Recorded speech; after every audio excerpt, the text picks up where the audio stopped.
Sahi kuna shida mingi kubwa sana kwa counties kwa sababu national government hawajaiswas pesa kwa counties.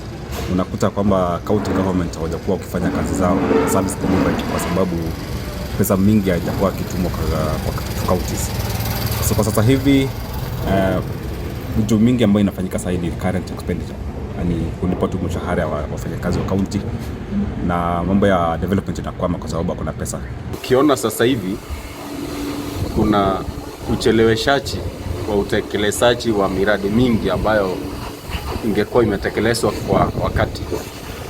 Katika kaunti yetu ya Baringo, programs ambayo inaanza sasa hivi ni programs za 2021 2022 kwa sababu pesa haijakuwa released on time. So utakuta kwamba projects ambayo ilikuwa imekuwa budgeted inakuwa way behind schedule.